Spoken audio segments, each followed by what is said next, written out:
இன்னொரு விஷயம் என்னென்னா, அன்பார்ந்த நேயர்களுக்கு வணக்கம். நான் ஃபாரஸ்ட் டிபார்ட்மெண்ட்டில் ஒர்க் பண்ணிட்டு வந்து ரிட்டையர்ட் ஆகிட்டேன். போலீஸுக்கு டிராஃபிக் போலீஸு, எஸ்ஐ, இன்ஸ்பெக்டர் எல்லாம் இருக்காங்க இல்லைங்களா? ரோட்டில் நின்று நமக்கெல்லாம் மாதத்தில் எத்தனையோ நாள் லீவுகள் வருது. அவங்களுக்கெல்லாம் லீவே கிடையாதுங்க. லீவே கிடையாது. இப்போ பாரு, வேகாத வெயிலில் நின்றுட்டு அந்த யூனிஃபார்ம் போட்டு நின்றுட்டு கசன்னு இந்த வெயிலில் நின்றுட்டு டிராஃபிக் டியூட்டி பார்த்துட்ருப்பாங்க.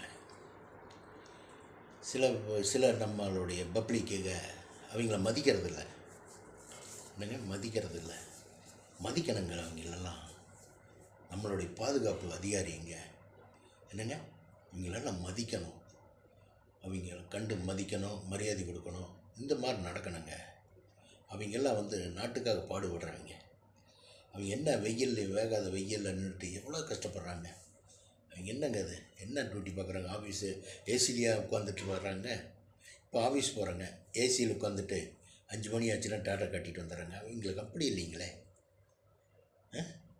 பப்ளிக் நாம் தாங்க அவங்களுக்கு கோஆப்ரேட் பண்ணணும். ஹெல்மெட்டு போட்டு போகலின்னு தானே அவங்க நம்ம சேஃப்டிக்கு தான் சொல்கிறாங்க.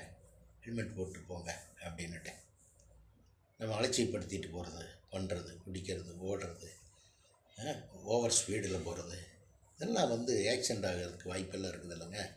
பப்ளிக் நாம தாங்க கொஞ்சம் பொறுமையாகவும் ரெஸ்பெக்ட் கொடுக்கணுங்க. ஃபஸ்ட்டு ரெஸ்பெக்ட் கொடுத்து பழகணுங்க.